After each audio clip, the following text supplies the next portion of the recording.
If you won them all, you were considered to be reasonably successful. Never try to be better than someone else. Always learn from others. I tried to get across, too, that my opponents will tell you, never heard me mention winning. He had the qualifications, and not the only one. Two players that gave me great satisfaction. Someone once asked me to name the 5 basketball players I admired most. I had been around the game for nearly my entire life, yet I still needed a moment before I answered. People expected me to count championships, points, or trophies, but admiration has never worked that way for me. Talent may draw your eyes toward a player. Character is what keeps his name in your memory after the arena has gone quiet. I coached remarkable young men at UCLA. I also watched the game change through generations. I could never have imagined when I first stood beside a basketball court. Still, the qualities I valued never changed. Discipline, humility, intelligence, the willingness to make another man better. So how do you choose only 5? You do not begin with the record book. You begin with the moments that stayed with you.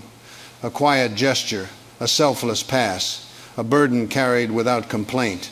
And the first man on my list taught me that true strength rarely needs to announce itself. His name was David Robinson. Number 5 is David Robinson. I suppose most people remember the height first. You could hardly avoid it.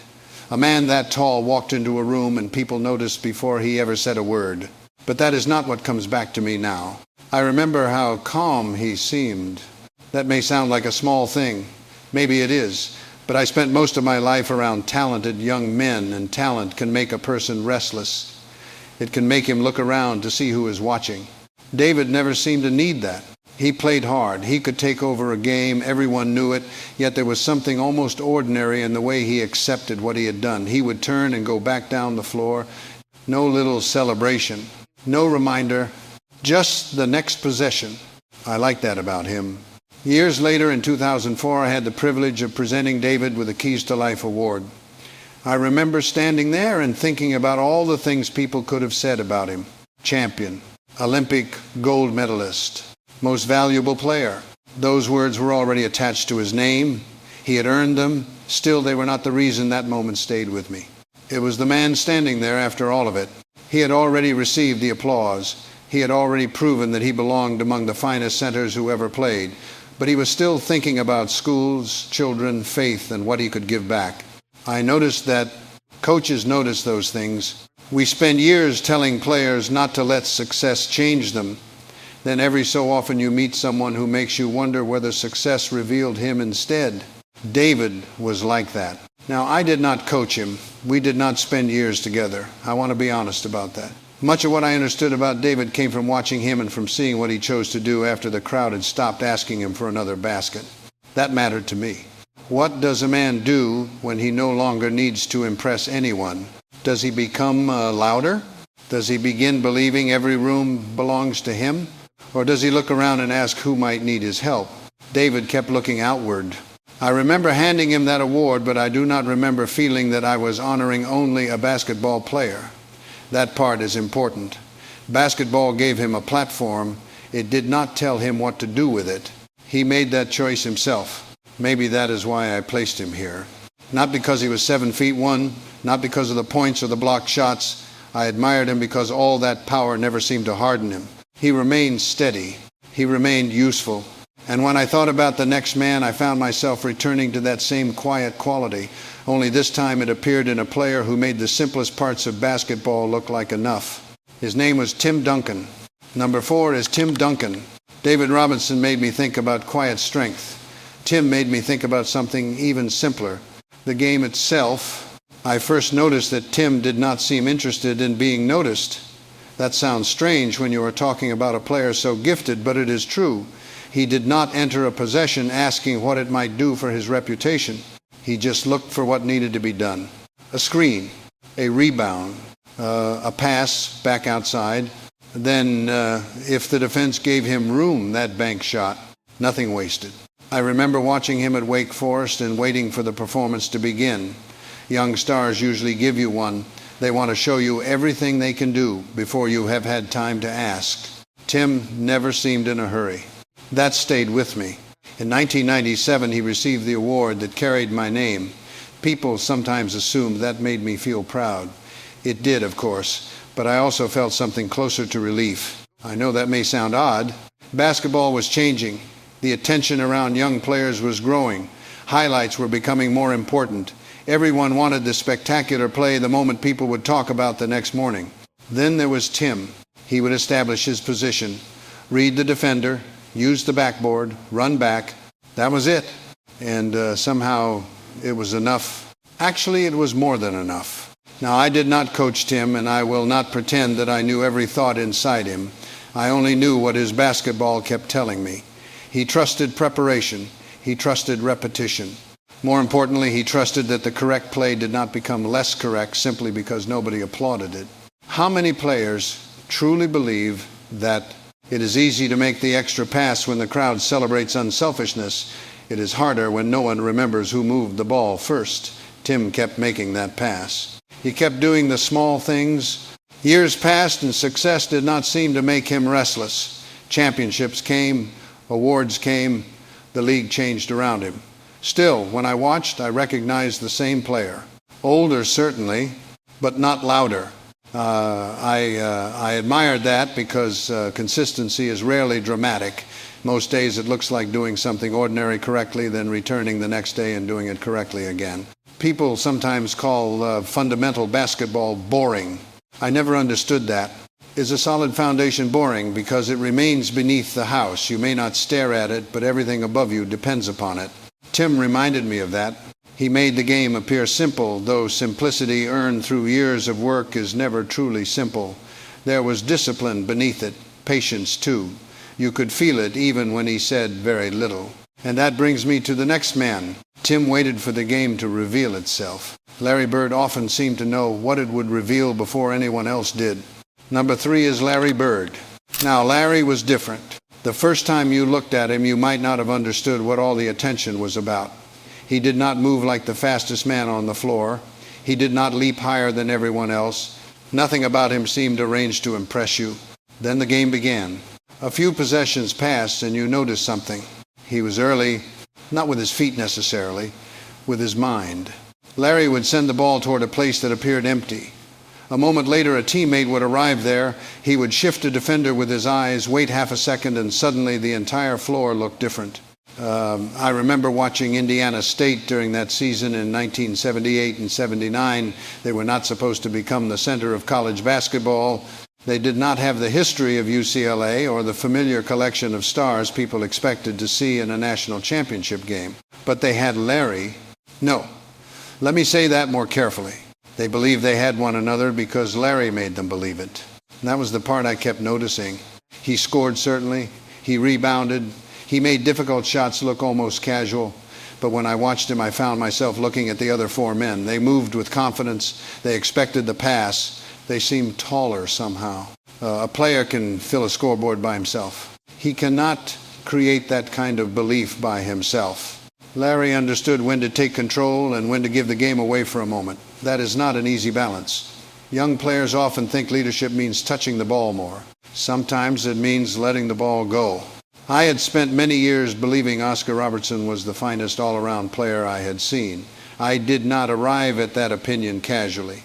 Oscar had become a standard in my mind. Then Larry came along, and, he made me less certain. I do not mean that I suddenly forgot everything Oscar had done.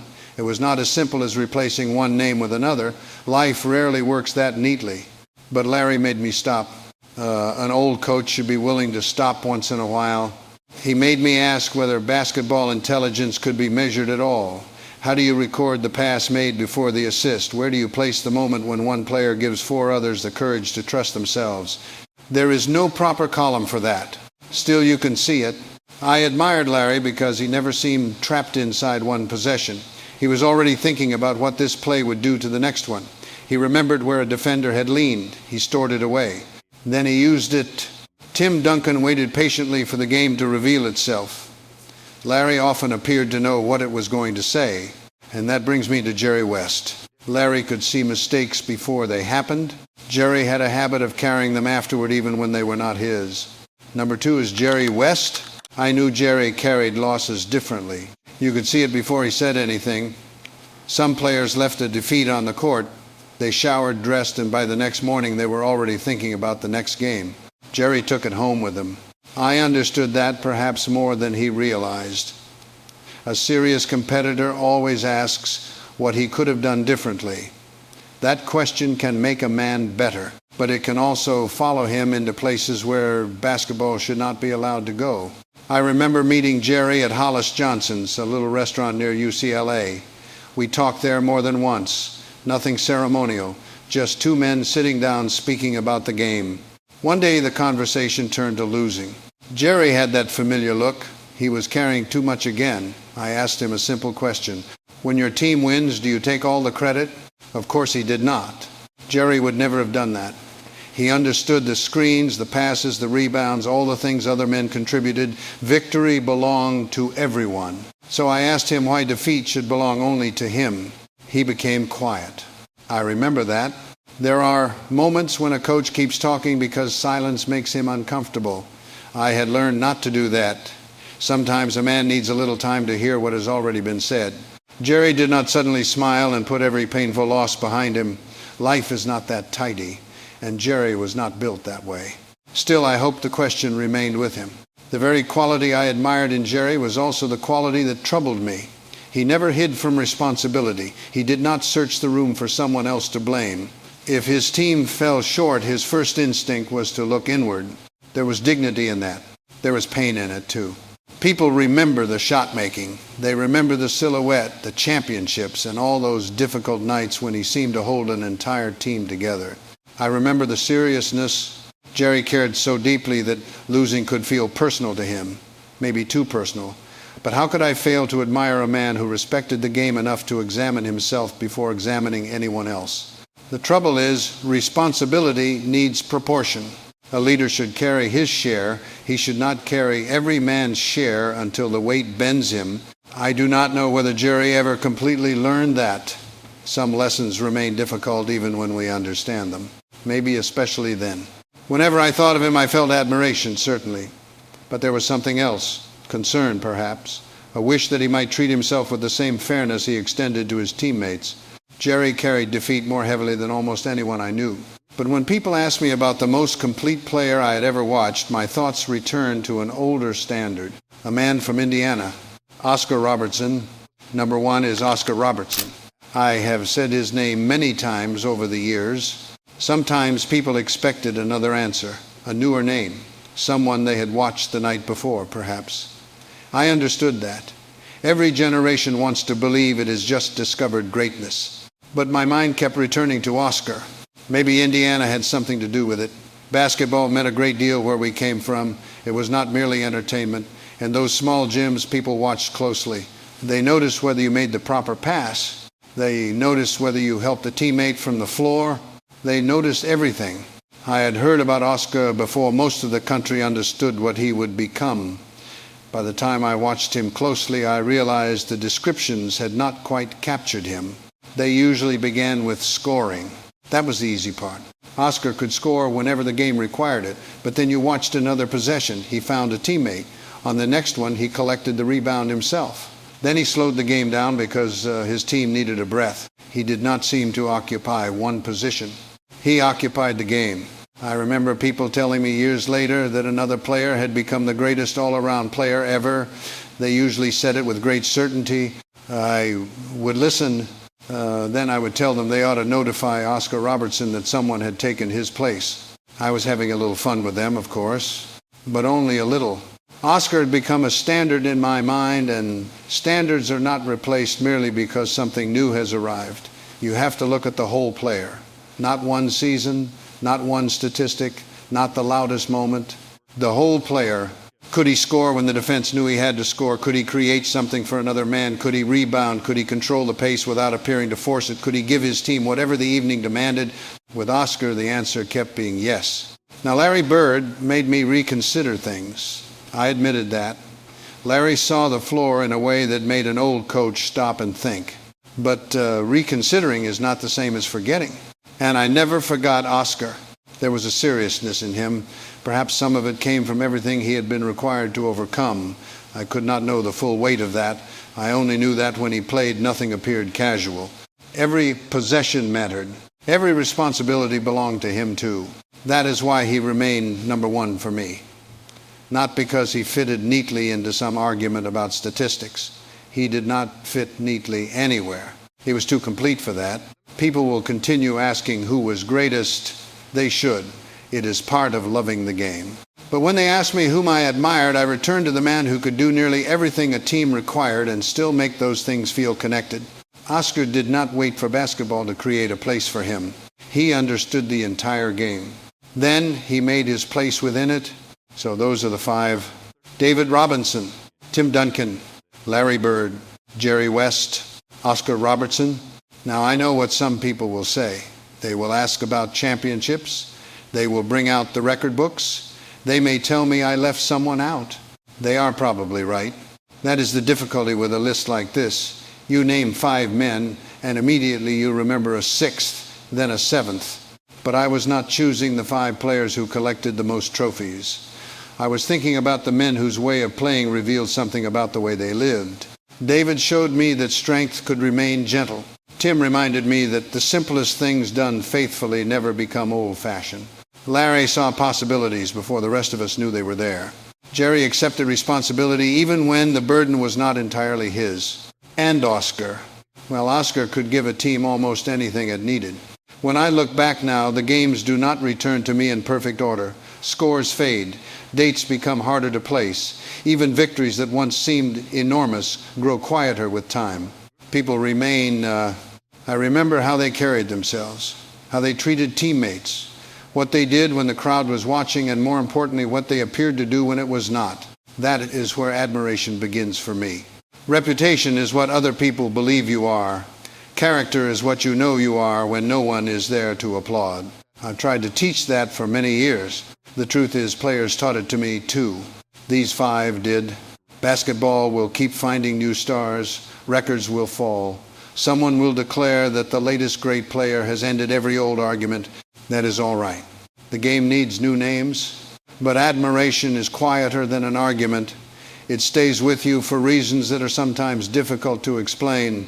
A pass, a moment of restraint, the way a man accepted defeat, the way he made 4 teammates feel more capable than they had felt before. Those are the things I remember. And when you think about the players you truly admired, not simply the ones you watched whose name still comes back to you,